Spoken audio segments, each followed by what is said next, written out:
Assalamu alaikum, Dr. Zakir Naik. My name is Adnan Jahangir. I'm a medical student and I'm an atheist, but this lecture has convinced me otherwise that Assalamu alaikum is one of the best greetings. My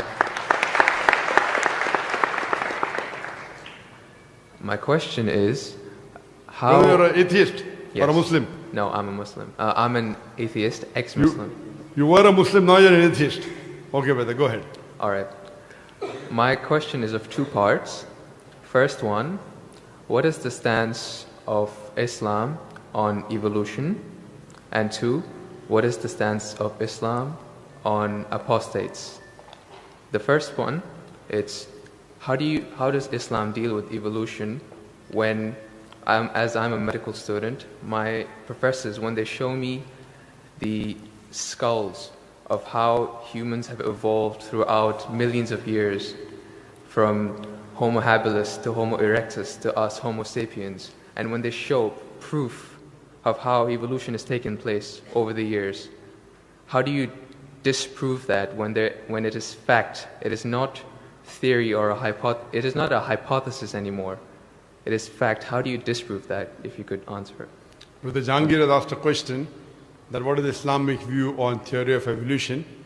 And brother, if I reply to you, then will you come back to the fold of Islam? If it's a convincing enough answer. If I give a convincing reply, will you come back to the fold of Islam? Inshallah. Inshallah. Good. Brother Jahangir has asked a question. He said you are the Muslim and now he's an atheist. And he asked, what is the view of the theory of evolution? For complete, you can refer to my talk on Quran and modern science, which covers in the question and answer theory of evolution. As far as the question on theory of evolution is come, there is no book so far that I have read which talks about fact of evolution. Theory of evolution means the theory. And when we talk about theory of evolution, we start thinking of Charles Darwin. He wrote a book called The Origin of Species. And in that book, he says that he went on a ship by the name of HMS Beagle, and he went on an island by the name of Calotropis, and there he saw birds pecking in niches. Now, depending upon the niches, the holes they pecked, the beak became short and long. Based on this observation, he propounded his theory of evolution. He propounded his natural selection. And Charles Darwin, he wrote a letter to his friend Thomas Thompson in the 19th century. And he said that I do not have proof as far as my theory of evolution is concerned. There are missing links. But because it helps me in rudimentary organ, it helps me in classification, I have propounded this theory. That's the reason when we were in school, if we had to tease any of our friends, we used to call him that you are the missing link. If you were present, Darwin's theory would have been proved right, indicating that he's a monkey. We used to fool around.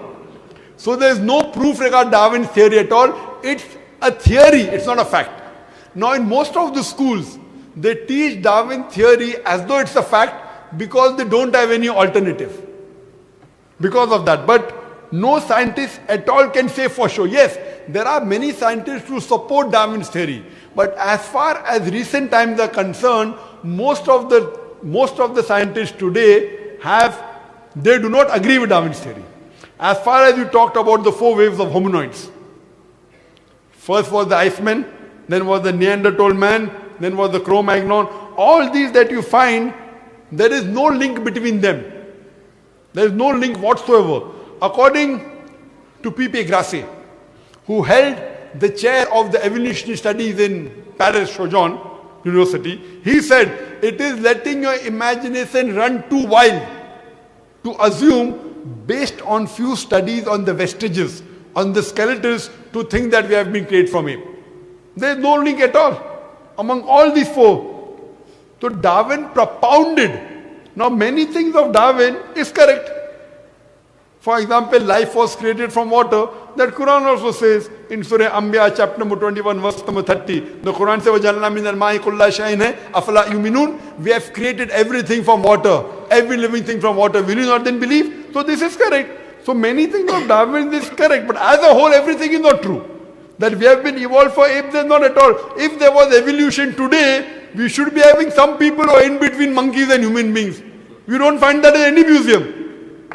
Brother Jangir, if it's true that we have species have been evolving, today we should find some species at least which are in between the human beings and the men.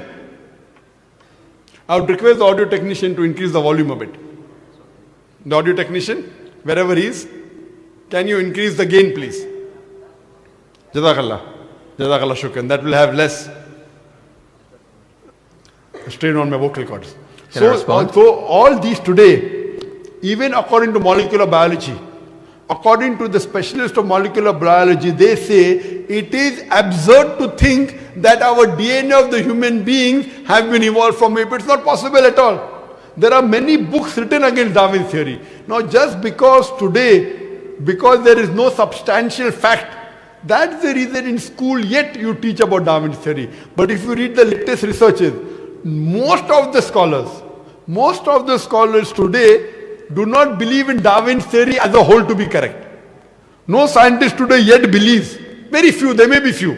But the majority, they disagree that we have been created from apes. And that's what the Quran says, that we believe in the theory of creation, not in the theory of evolution. The theory of creation, not the theory of evolution. Or rather, I should say the fact of creation. Hope that answers the question, brother. No. So where was the question? What did you not understand? What you say, it is true. It was true. 150 years ago, it was true. It's not Darwin's theory anymore. 150 years of research has said that it's not once. He was just the one who started the ideology of evolution. It has gone over loads, 150 years worth of research with the latest scientific advancements, that it's not what you're saying. When my professor shows me proof, it's not just from apes, which is completely certain. When you see proof how the common cold evolves pathogen, like when it changes its own morphology just to keep up to date with today's vaccines, it's evolving its defense mechanisms against today's latest vaccine. Brother, that's evolution right there. Let me tell you one thing. It's not Darwin's theory anymore. Let me tell you one thing, brother. I am a medical doctor. And there are many researches being done. If it turns out to be a fact, it has to come in the medical college. It is in the medical college. I'm taught this in university. Sorry? I'm taught evolution in university. It's not in school anymore. I'm talking about medical. University, you learn about theories and researches. Even in medical, you learn about theories and researches. Once it becomes a fact, it comes into textbooks of medicine. I don't know of any textbook of medicine in any college in the world which says that we have been evolved. It is all these are theories, and I know the research is being done. Even Darwin's theory never came in the medical textbook. And even what you're talking about, I know there are new and new researches being coming on. But none of them yet has proved it to be a fact of evolution. The statement by itself, theory of evolution, means it's a theory. So by English language itself, you don't have to be a researcher. When you say theory, it's a theory. When the theory becomes a fact, it changes. That thing changes into a fact. So by the basic you saying theory of evolution, it means it's an hypothesis. No. It is not yet a thought. It's not yet a fact.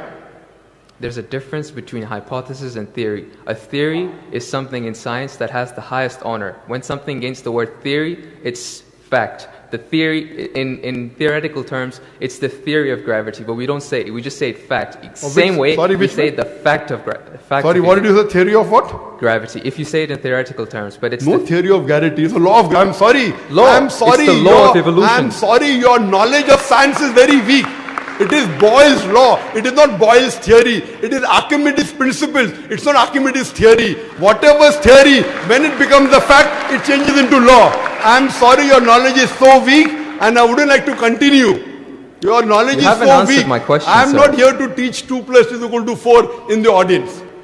In the question and answer session, you ask a question, I give the answer. If you like it, you keep it. If you don't like it, you throw it. Okay, just the thing is that if your knowledge is so weak, you're saying theory is the highest thing in science. I'm sorry, you're absurd. I'm a medical doctor. Theory is the highest thing in science. I'm very sorry, brother. If someone I'm Jangir, brother. I'm very sorry. Theory is never the highest thing in science. If you think just because you're going to a university or coming to fool the people here, I'm not. I'm totally sorry. Theory, if it becomes a fact, and if the theory becomes a law, it may reach a high standard. But theory by itself, it's a theory, it's a hypothesis. Once it gets converted, it becomes a law, it becomes a fact.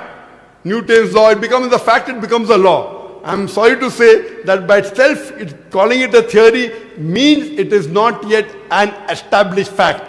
The heart pumps blood. Is it a theory or is it a fact? It's a fact. No, Because the proof. theory of heart pumping blood. Theory of heart pumping blood now. Now if I'm going to teach you English language here, I feel you are wasting the time of the people.